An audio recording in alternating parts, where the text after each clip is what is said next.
Welcome to Travel Devil. I'm your host Clara Francken, and in a world full of mass tourism, we're here to talk about unconventional travel. Let's get into it. It's false to say we're doing a beach cleanup and we're happy with our one-day action. We always try to use the trash to transform it into art and creating fun content. It's also okay to fly. It is always a good start to try to do your best. Why are those who are not caring for the environment can do everything and have the happiest life and we cannot?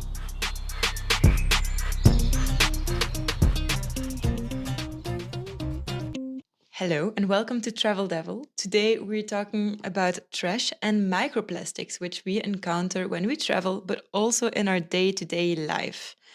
Today I'm talking with Andreas Noe. He calls himself the trash traveler. He's an activist, an adventurer. He lives in Portugal and takes action against pollution in the ocean, using trash to call for action by creating fun and impressive art with it. Andreas, welcome to Travel Devil. Hi, Clara. Nice to meet you. Nice to see you here online. Thank you so much for being here. Can you introduce yourself with your own words? Okay, yes. Well, I'm always starting with I'm the trash traveler, raising awareness with fun and creativity, always trying to find different ways how to reach other bubbles of people, how to reach more people, to let them go on a journey to start to act for our planet.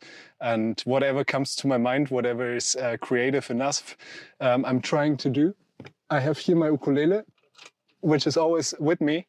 I can sing you a song. Yes. Okay, that's my introduction in this case.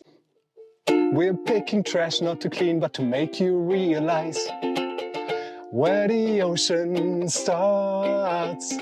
I'm the trash traveler, not to clean, but to make you realize throwing things on the ground is actually not so smart. We get together not to clean, but to make you realize our acts matter, we can all do our parts. Our acts matter, we can all do our parts. Thank you. Woo! Little applause. Yay. I saw that you have multiple videos on YouTube with some songs of yourself as well about trash.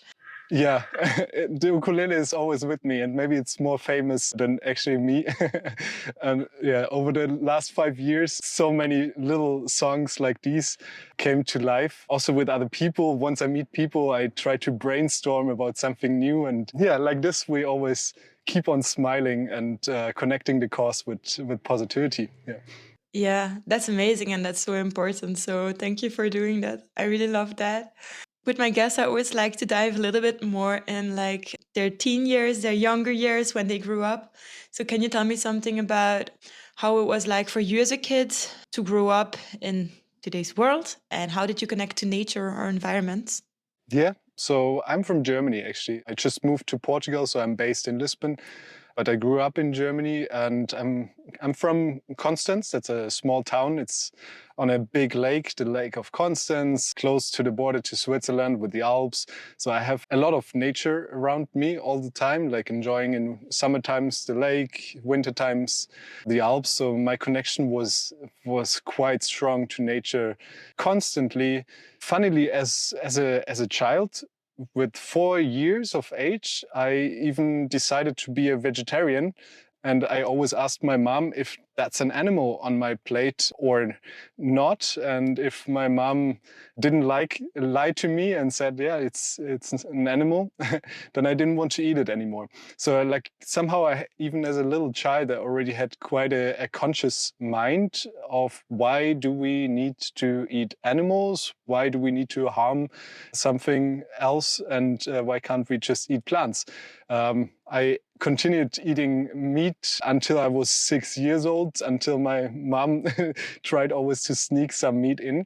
But from that, I developed and understood more. And from that on, I didn't want to eat anything anymore in that direction. So I was very, very conscious, and that continued the rest of my life. I didn't want to hurt any animals, mosquitoes, even hurts to me to slap.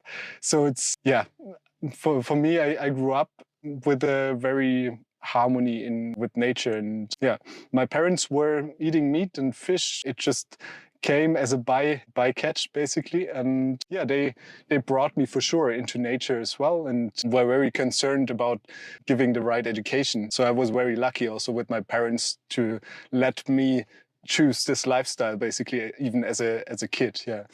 Yeah, wow, yeah. I don't think all parents would allow their kids to do that, but that's amazing.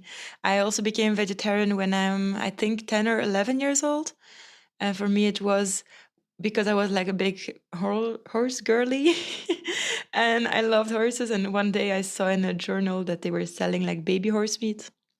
And I was so upset um, of seeing that, and I realized like, but I don't want to eat the mom either. I don't want to eat the cow. I don't want to eat any of those animals. They're all so sweet. Like I slowly started eating less and less, and then I one day also went to my parents to ask them if I could just like not eat it, and my mom was kind enough to let me do that. She was the cook in the house, still is.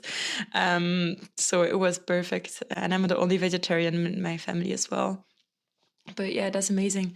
And you grew up in, was it more like on the countryside or were you in the city?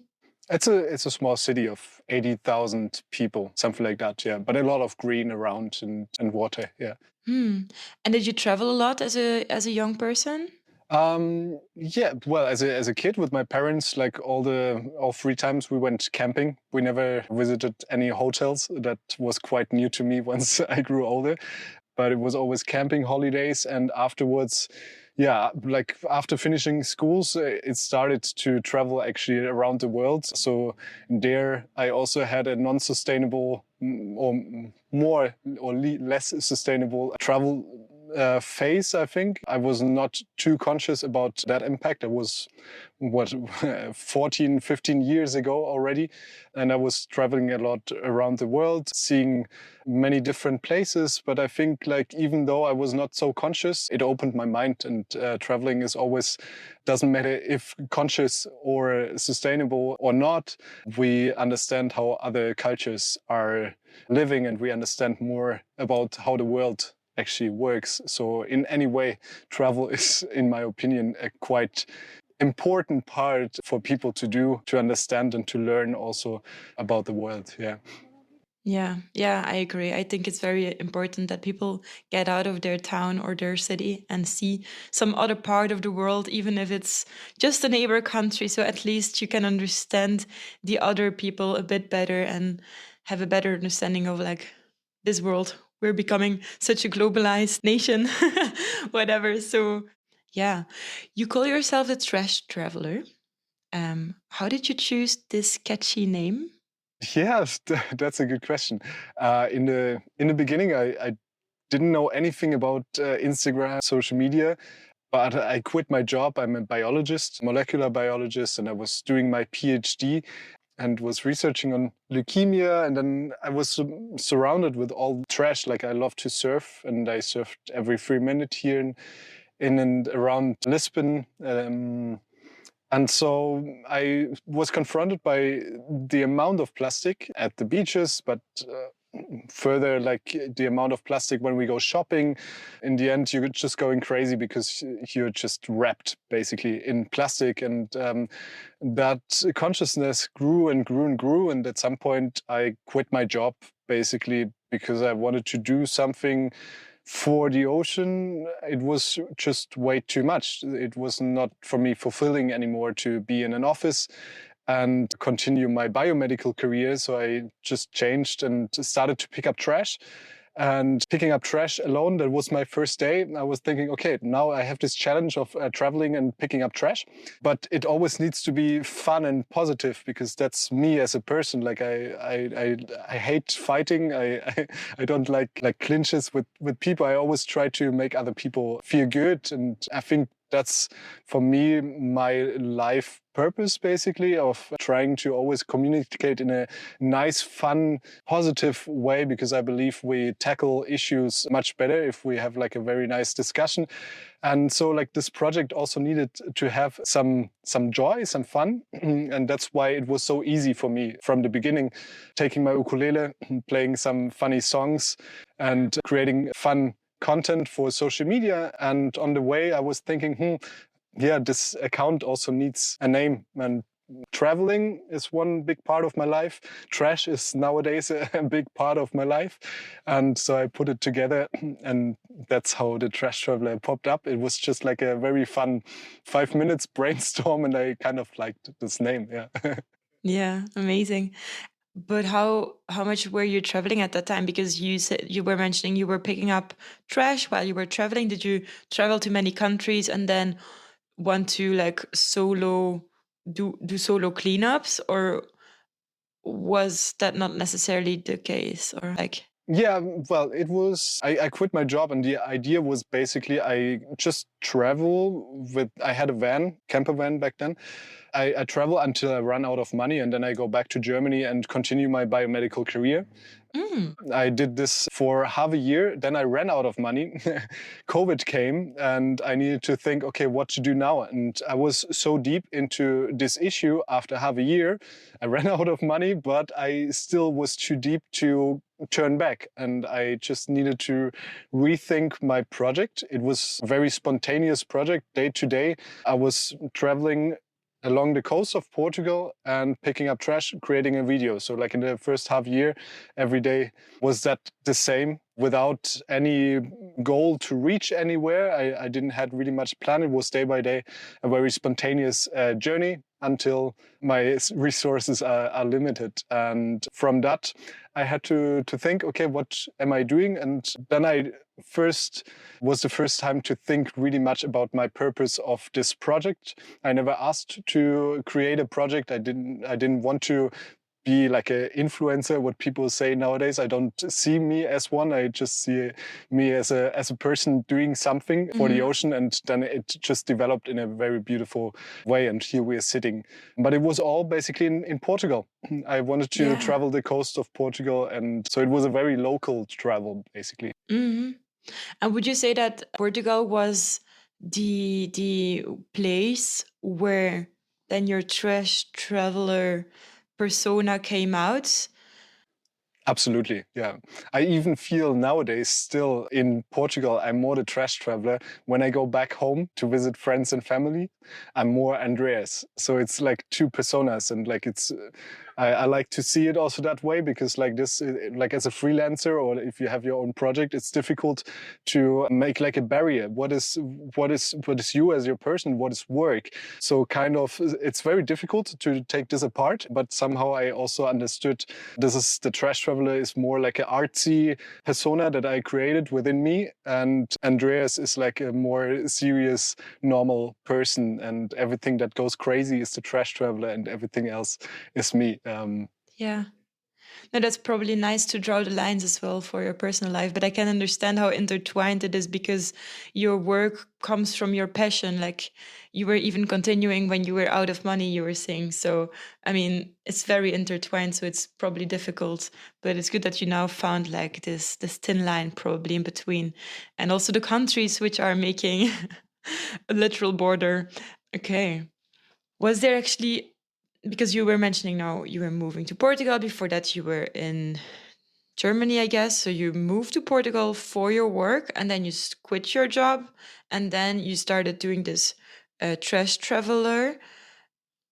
Was there a specific moment in your life where you realized that you wanted to take action, or was it just like an accumulation of so many things? I think in the end it was an accumulation of many things. It was always there around, but the start to do something, I think it's always the most difficult part for any of us around here. Like, what is the key factor that we now start to act for our planet? And sometimes it takes a while. For some people, it's that one specific moment in life, that visual that really shocks us, or a beautiful moment where we get connected. For me, it was very an accumulation of things, like in my daily life, trying to, like I made a minimalist challenge at some point in 2019, it was, to get rid of the trash that we're producing. So I had just like a small bin, and I was going crazy how quickly that bin gets filled. And so week by week, I tried to reduce, and I was still in my old job and trying, like in my free time, to commit more time to that. So like the environmental cause took slowly over. And then at some point I couldn't continue in this biomedical career anymore. So I needed to stop it. And I just took this opportunity of saying like, okay, half year, I'm just contributing my life now to the ocean. However, in my mind, maybe it was never like this proper start, because I always knew afterwards I go back into the biomedical field.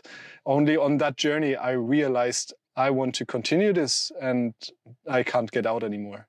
Mm. Now, fast forward to the future, to today. It's really turned out great, I think, or I hope for you. I also wanted to know a little bit more about what are the actions you're actually doing with the Trash Traveler. Could you give us an overview? I'm seeing a lot of cleanups, upcycling, art with trash. Can you give us an overview of all the actions that you're organizing?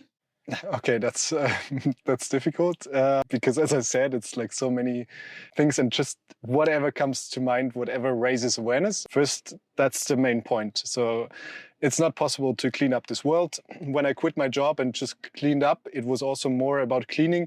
But I quickly realized, like, once you go out there and like just pick up some trash, it's false to say like we're doing a beach cleanup and we're happy with our one day action. It won't solve anything. So for now, like I'm always focusing on saying like it's not a beach cleanup that we're doing, it's like a beach awareness action, because we're just going to the beach to understand how crazy this plastic pollution issue is nowadays, which then sums up to ocean issues, to climate issues. It's just like one little start to see what humanity is really doing with our planet. And it's a very visual thing. Like the climate crisis is sometimes not really touchable, even though it's getting stronger and stronger, and we shouldn't look close our eyes anymore. But plastic pollution is still like so into our eye, and everybody agrees it's not right in nature. So even a person that is not really connected to the climate crisis agrees that plastic pollution is not right. So like for me, I found this as a grabbing point for people who are not really caring, starting with plastic, letting them go on a journey to make up their mind, so planting their seed to then start caring for the climate. And that's always in my mind. My activities are always around raising awareness, not about cleaning, and raising awareness about environmental issues, of course, plastic, but then very going deep. And I'm always using trash because it's the most visual thing. So yeah, of course, we do a lot of cleanups at the beach. We always try to use the trash to transform it into art, two-dimensional art. I invite everybody out there, go out, pick up some trash, put it on the ground, create some 2D art in a couple of minutes with it, take a photo and just spread it to the world and send it also over to me, because it's very nice how quickly we can create some nice impactful visual with trash. If we just pick up something, put it into the trash, we don't have any impact. But if we put it on the ground, put a message into it, then we reach many more people potentially, and we create bigger impact. So art is, like I found out, a very nice tool for reaching and for discussing this topic. That's why I love it. Also with kids, I'm doing a lot of activities with kids, people from general public, but it's very much fun to go into schools as well and letting kids do art pieces with me. And we all are creative. That's very beautiful. Yeah, I'm always trying to talk about a circular economy. So it's not about cleaning. It's always about rethinking what we're doing, what we produce. So there's this 3R, reduce, reuse, recycle. I don't like it at all because we put recycle in the focus, and that's wrong in my opinion. We first need to really focus on refuse and reduce and reuse something. If we put recycling as an option, then there's always the option for us to consume and consume. So we should actually always like start in the beginning. So all the projects are circular economy projects to show what can we do with the trash. Yeah. Yeah, because recyclable doesn't mean it gets recycled. That's one part, yeah. Yeah, well, it's probably more than that, but it's definitely a big topic, I think. I also saw that you're doing hikes. So you're organizing hikes where people pick up plastic or cigarette butts along the way. And I was wondering if you could tell me the story of one of these hikes. Okay, yes, sure. I'm almost in the middle of this project. So my mission is, I was thinking, how can I reach more people? And that is basically outside of this social media hashtag bubble. I wanted to reach journalists and media to spread the message. So we need to do something crazier. So I decided to walk the coast of mainland Portugal a couple of years ago in 2 months without a break day on sand, picking up plastic. So this is an adventure where people think like, oh wow, this German is a little bit crazy. He will not manage it in August and in September in brutal heat to walk all the coastline. And so I found this adventure travel be like a very nice hook for people to actually check out what is this guy doing. And so from a different bubble, I had a lot of people joining this adventure and also following it because they wanted to see, is that possible? And so it was a very beautiful journey of 2 months. On the way, I met more than 600 people and like a lot of NGOs and environmentalists of Portugal, because I wanted to show, okay, it's all about the community that we need to build to properly raise awareness and to create change. And in the end, it turned out that this Trash Traveler project turned into a community project. And I'm always using these hiking adventures or other adventures to reach other bubble and to make it interesting for people to join the cause. Yeah, that's beautiful. Yeah, and I've also seen where you've been calling them hikes as well, right? So there was like the plastic hike, the cigarette butt hike. Let's say I'm participating. To give another example of this other hike with the cigarette butts, I'm participating to that one. There's so much more trash than only cigarette butts. Is the focus really cigarette butts, or are you really picking up everything, and then you're keeping the cigarette butts to create some art or awareness piece with it? So it really depends on the project. My like what we're picking up is really in the focus of the communication, and I try to make sense. For cigarette butts, for the butt hike, for example, we were just focusing on cigarette butts, just to prove a point. We are not there to clean the world. We went even into cities and even city beaches, but we are not the ones who are responsible to clean up. Like every one of us is paying tax, so the municipality has the cleaning facilities and that are clean. So we are raising awareness. And that's why in that one, we just focused on picking up cigarette butts to show a message. And it was not about cigarettes in the end, because everybody agrees, yeah, cigarettes are made of plastic and toxins and is not good for the environment. But that was not even my main point. I wanted to show that small acts matter, no matter where we are. So if you throw away a butt in the middle of a city, somehow those toxins are traveling with various ways into rivers, into our soil, into oceans, into our food chain. And I used this one to grab people's attention to say like, okay, we're picking butts, but it's actually not about butts, it's about our habits. And in the end, it turned out to be very successful that we actually said we're raising climate awareness in by picking up cigarette butts, because it's just about the communication that you're giving out. I never called any smoker, I never finger point any smoker for doing bad. I always pointed out, doesn't matter. This is just an example how small acts matter and sum up to something bigger. And in the end, we had a mountain of cigarette butts that was visually very, very impressive.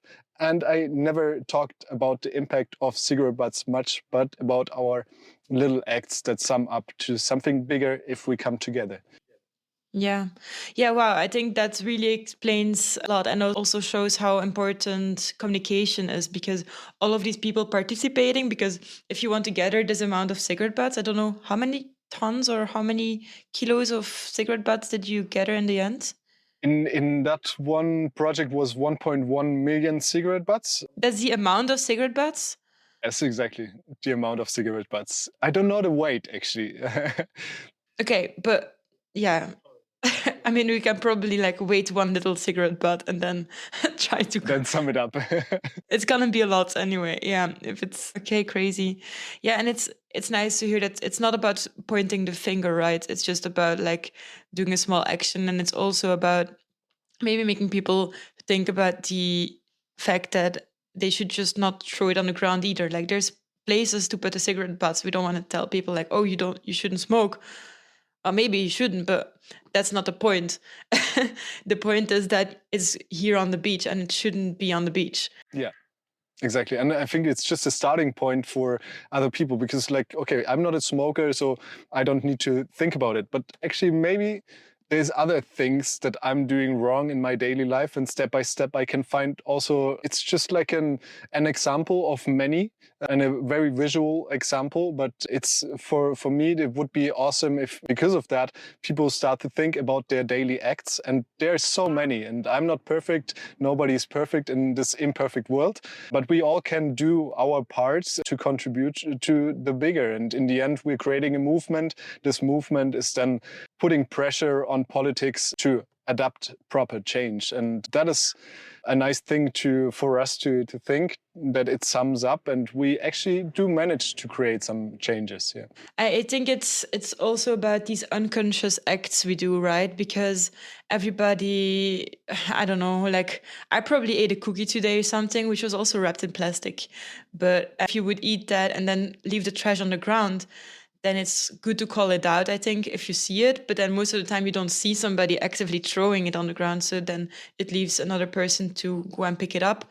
If it's like because they're working for the city and they're doing that, or if it's a person like you or a cleanup or whoever, like just me walking around the street and be like, oh fuck, the bin is just over there, let me pick it up and put it where it belongs, right? What I like about the cigarette butt example is the unconscious act of it, because I'm sure there's many people who are really don't meaning any harm with it. To give an example, like my ex-boyfriend a couple of years ago, he was really like into also into having a positive impact on the earth, and we were talking about it, and I remember very vividly we were talking at his window in his house. We were talking, he was smoking outside of the window and he throws a cigarette out of the window. Nice. Yeah. And I was like, girl, how can you do that? How, like, go down, pick it up now? Like, I did not see that. He's not judged because he's just No. unaware.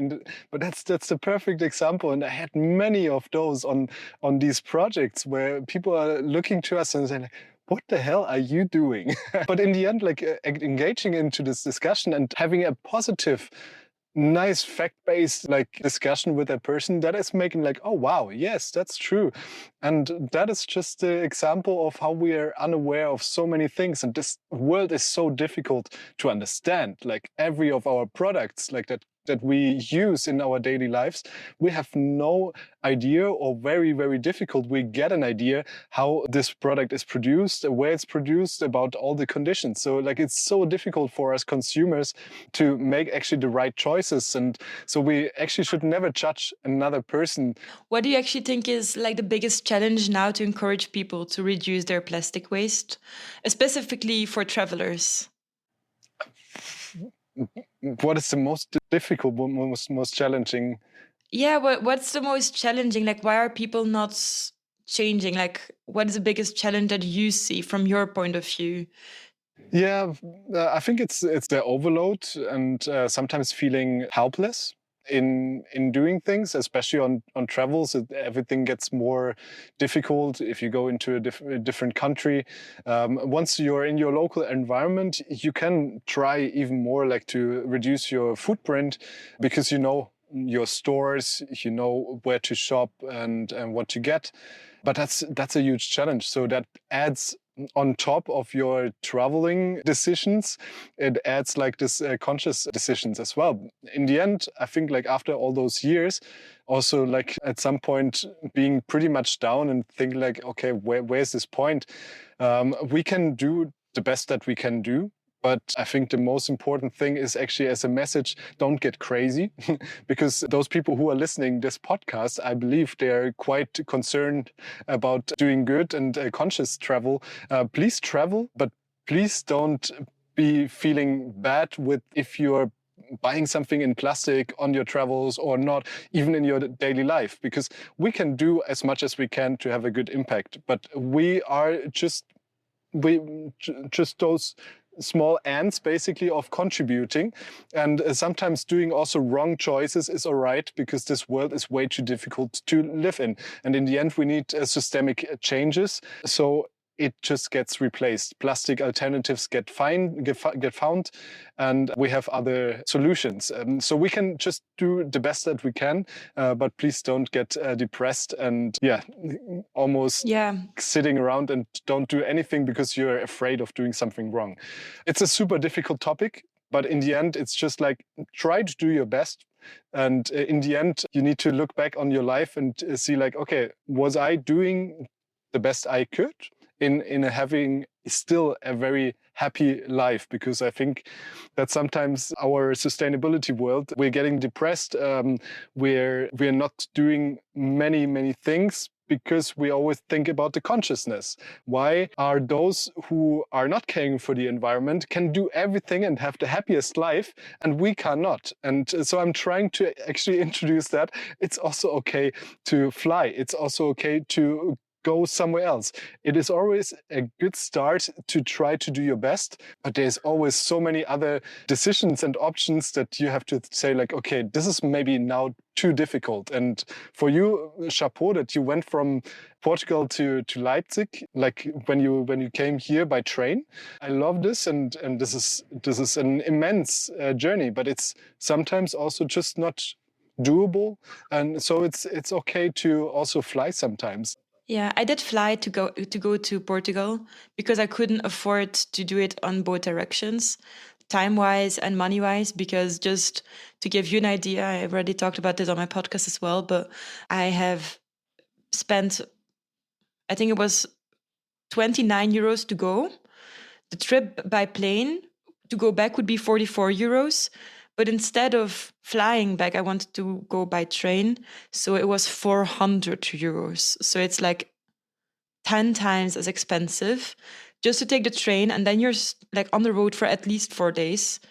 And who knows what's going to come against you on the road, because taking the train is not as easy and convenient sometimes. There's delays, there's many things happening. The road has to change, and then so there still needs to be a big improvement in that. But yeah, everybody just does what they can do, right? Like me, maybe I'm trying not to take the plane so much. Somebody else is doing a lot of beach cleanups. Like I'm not doing as many cleanups, for example. So everybody's just doing what they can do to make an effort. And I think, yeah, you're right. Like eco anxiety is definitely a thing, but it starts to become too much if we're just stopping, if it's holding us back to live the life we actually want to live, because then we're not going to be satisfied, and that's not going to help anyone. Yeah, exactly. That's it. And in the end, what helps the most is raising our voices, talk to others. We need to always say transparently we are not perfect, because otherwise people just find and wait for that moment to finger point to you to say, you were flying. Yeah, sure, you were flying, and that's totally all right, because you need to say like, hey, we need to come all together and change the system. Yeah. The world needs to be more sustainable, but it's not about one person like not being able to fly just to make this planet a better place. And that's the wrong way we're going. Like we really need to focus. We can do all our best, but in the end, what helps the most is like making this climate problem so public everywhere, and it's like a massive movement already, which gives hope. That in the end will adapt. But once there's politics and companies destroying and having the most carbon footprint ever, and that is the part that we need to tackle, but we should not get crazy. Yeah. All right, I have a little rubric in my podcast now that I want to introduce you to. It's called This or That. Basically, I'm going to give you 2 ideas, and I just quickly want you to make a choice, either this or that. Okay. So, this or that, asking deposits on single-use plastics or relying on recycling?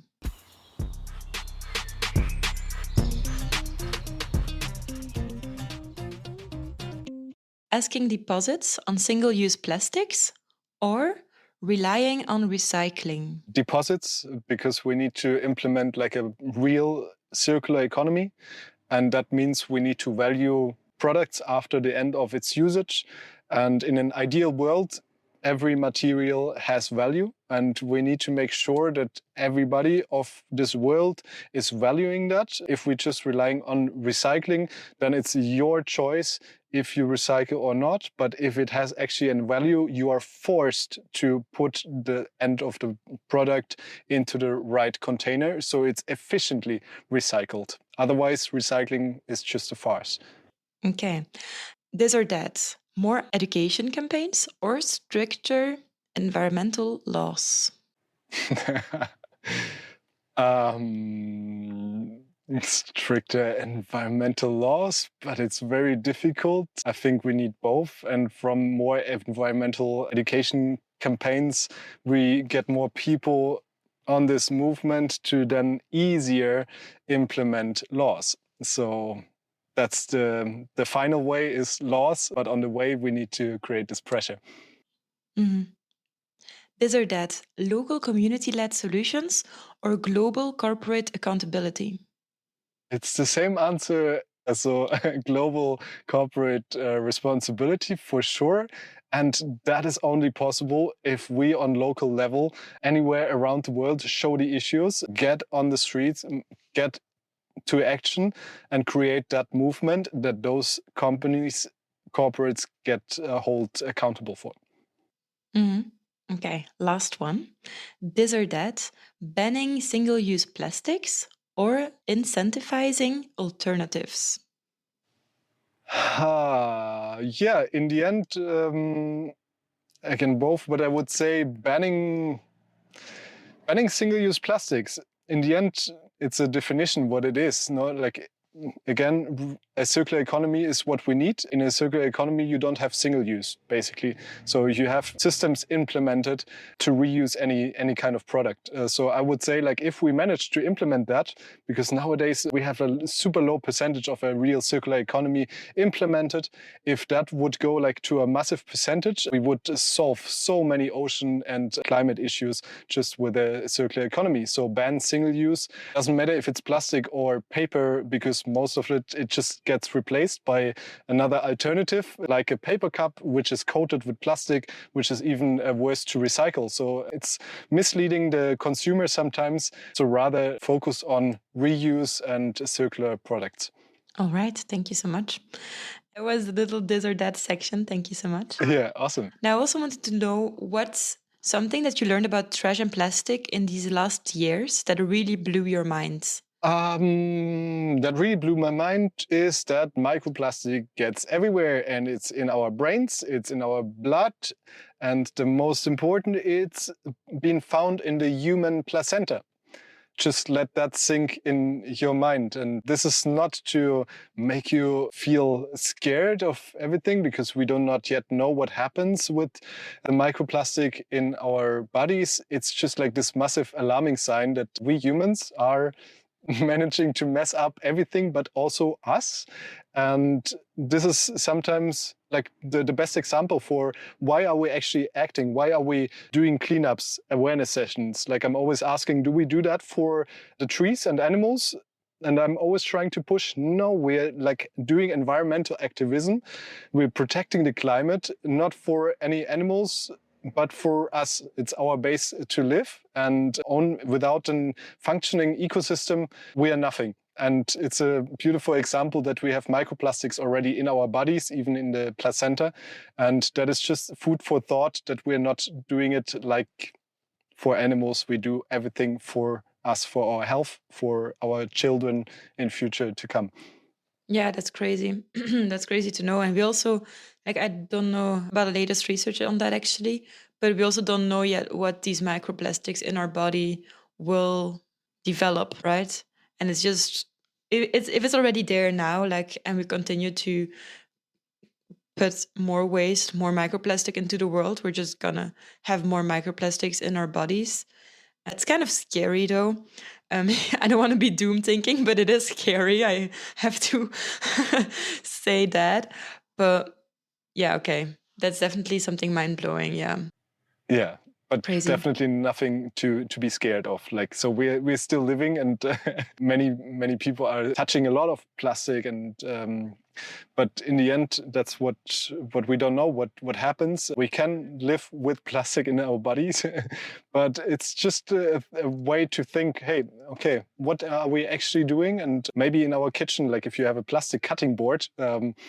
I just took a wooden board for that, and it's again like slow changes or little changes can have like huge impact, because if we think like of cutting on a plastic cutting board, we just like add microplastics into every dish of ours. So it's just possible to step by step like at least decrease the amount of plastic that we ingest in our bodies, and that's the way we go, because we know we can still live with plastic in our bodies. That's what we're doing right now, but we can decrease the amount of what we're having and ingesting, and then we're not needing to be crazy and scared about it. I think the difficult part is as well, like for microplastics, that it's like it somehow became a buzzword, and at the same time, it's also something like you cannot see it. Some people would be like, "Oh, microplastics." I mean, like they don't know enough about it, or you don't see it. Like I'm cutting on my like mostly I have wood. Actually, I have one plastic one to cut my vegetables on, but mostly I use wood as well. And like I would assume that I mean I don't see plastic popping up to my food while I'm cutting it, so it's not there, but it actually is. That's the danger. That's the danger, and I think that's the beautiful bridge between climate change and this plastics. Like it's almost not like touchable, and that's why for many people it's so difficult to start to act. It needs to be something happening, like a very impressive thing needs to happen and touch yourself to then make a change in your mind. Or you need to listen to like let's say listen to this story now. People listening right now will be like maybe learn something from this. Like myself, for example, I didn't know it was gonna be like there's microplastics in all parts of our bodies. I knew there was microplastic in our bodies already, but didn't know it was like found in many different parts, which is kind of crazy. So it's just getting more, and getting this information out is just the first part into making sure that a circular economy can happen and more people want this to happen, so there's more chance of a change, right? All right. Now I wanted to ask you as well, what keeps you motivated when you're facing this this enormity of global waste? What keeps you motivated? I think local action and the like feedback that I'm getting, and also seeing the amount of projects popping up around the world, like you, for example. We are all just little parts in this global world, but there's so many people starting to care, creating a project, and very smart ones create like startups, create new technology. So we are still here to live. And like if we humans will be managing to live on this planet, we don't know, but we know for sure that this planet will survive with or without us. And our species is very developed. We are so smart and intelligent. It's a bit of heavy that we are messing up this world. But I think also like the resilience of nature taking back. And on the other side, we as a species also managing to find a lot of solutions. So this is a very interesting race. What will happen in future, I don't know, but this gives me hope and reminds me being very positive, I think, about it. Amazing. Yeah. All right. Before coming to the end of this episode, I had one more question. Actually, I want to ask you for some tips, some tips of me myself as a traveler or other listeners who are traveling to minimize their plastic use while on the move. Do you think you can share a couple of tips? Well, we can start with a very obvious and most simple one. Is like a reusable water bottle. I find it even interesting to go into bars and restaurants and engage like in a conversation with people and ask them for water refill. It's nice and it's possible in most of the countries. Of course, it always depends where we're going. Bring a refillable cup with you. That's a statement, and that's super fun as well. If you go somewhere and you meet people, I just had it like 2 weeks ago on an event. I had my cup, and everybody around me used single-use cups, and they were all super impressed, like how they were producing waste, and I managed with just like bringing in a cup to reduce my impact, and they were inspired. So like even on travels, we do not need to do everything perfect, of course not, but we can spread a little bit also of our spark, and I think then our travels get very sustainable because we bring an impact with us. And I think in the end, it doesn't really matter if we use packaging as our impact or anything else. Like, please just go on a travel with trying to make a positive impact where you're going. And that can be so diverse that everybody is creative and finding their purpose. And so trying to do the best that we can, but without a purpose to travel, I don't find it interesting anymore to go anywhere. I at least want to leave a good impact. Yeah. Yeah. Maybe I can also add something to that list from me personally. I really like to have a water filter. Like I remember the one time I had a really bad experience. I don't want to get into details for drinking bad water in Mexico. First thing I ever did, 3 days just laying there. But I could have saved myself by just skipping that because I was too proud of like not wanting to buy a water bottle because it was in plastic, and I was like, no, this is unfair, I'm not gonna do this, I'm gonna use my reusable water bottle that I had refilled 2 days earlier. And the water bottle, which was refilled by me at home, was like laying in the car in extreme heat for 2 days, and it was a bit smelly, and I was like, I can drink this, I'm gonna be fine, it's water. Well, no. Yeah. So since then, I now have a water filter. Basically, it's like a straw, and you can sip from it, and it's perfect. And I just feel way safer with that. And I don't have to buy plastic bottles all the time when I'm on the go, because in some countries it's not possible to drink the tap water. So you need something like that you can rely on. Yeah. That's a very, yeah, to so many solutions out there, and like There are so many, like there's too many to even count them. So there's a lot of solutions. The only difficult part is, why are these solutions sometimes so difficult to access or so difficult to find? That's why we're raising our voices, right? yeah, there's Okay. literally a solution for everything. We just need to have this creativity and awareness to check like, okay, it's out there. Yeah. Yeah, exactly. All right, we're coming to the end of our conversation. At the end of the conversation, I always ask my guests to answer 10 small, short questions. They're mostly, you can answer them with one word or maybe one sentence. I call them the little fast rapid fire round. So if you're ready, we can go for it. Nice, I'm ready. Perfect. How old are you now? 36. How old were you the first time you traveled to another continent? 20, I think. 21. What's the longest time you've been away from home? Maybe a year. Would you rather see a lot of places or get to know one place really well? One place really well. Would you rather save money on accommodation or pay for a good bed? Save money on accommodation. All right. What word would you teach a foreigner who wants to learn your mother tongue?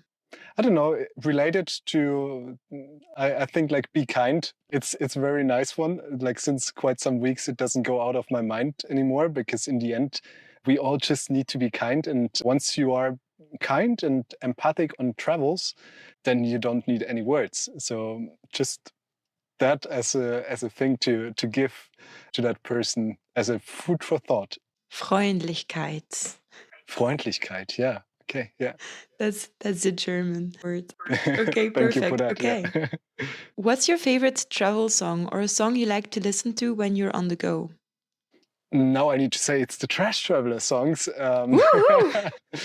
Um, I just have a nice set list of good mood songs. I can't really choose one song, but it's very happy songs, I would say. Happy songs. All right. So we're listening to happy songs and we're doing a cleanup next time. Yes, for example. Yeah. All right. Why do you travel? Why do I travel? To understand other people, to understand cultures. Yeah, because I think with an open mind, to get an open mind, also to understand the point of view of others, it just opens up and you live definitely a more conscious life when you travel. Mm-hmm. Yeah. Last one. If you could inspire one change in somebody's daily life, what would it be? The ability of finding value in any kind of product. So, like the ability to reuse things. Doesn't matter what it is, just reuse, reuse, reuse. Put that in the front of your head, in your personal life, and while you work, at work, you can do that. When you found a startup, doesn't matter what it is, it's reuse. And it's so simple sometimes. And for me, it gives me so much pleasure to say like, okay, I don't need to throw that in the trash. I can repurpose it and reuse it, or I even find something in trash. I love to to see what people put next to the bins or in the bins. Sometimes this sounds a bit weird, but that's just like an explanation of how far we humans went, and we just throw away and a lot of value, and that's wrong. So please reuse and yeah, think about that. All right. Nice. Thank you so much. All right. Very last question. Where can my listeners find you? The Trash Traveler with one L on all social channels. thetrashtraveler.org is the website to find all information on one place. Yeah, that's it. And maybe on a beach you can find me as well. In Portugal on a beach. All right. Thank you so much for participating in this podcast episode. I really like talking to you and I learned a lot. Perfect. Thank you very much, Clara. It was a pleasure to me also. And to end, I need to sing you another song. Ooh. Yeah, let's go. Okay. Be sharp. Don't kill the baby shark. Be clean. Don't kill the baby dolphin. Littering and polluting ain't okay. Think of the baby manta ray. Thank you very much. Thank you so much. This was Travel Devil, brought to you by me, your host, Clara Francken. Thank you so much for listening. If you want to continue the conversation or suggest any future guests, you can go to my Instagram @ClaraFrancken. Take care, and I will see you next Thursday.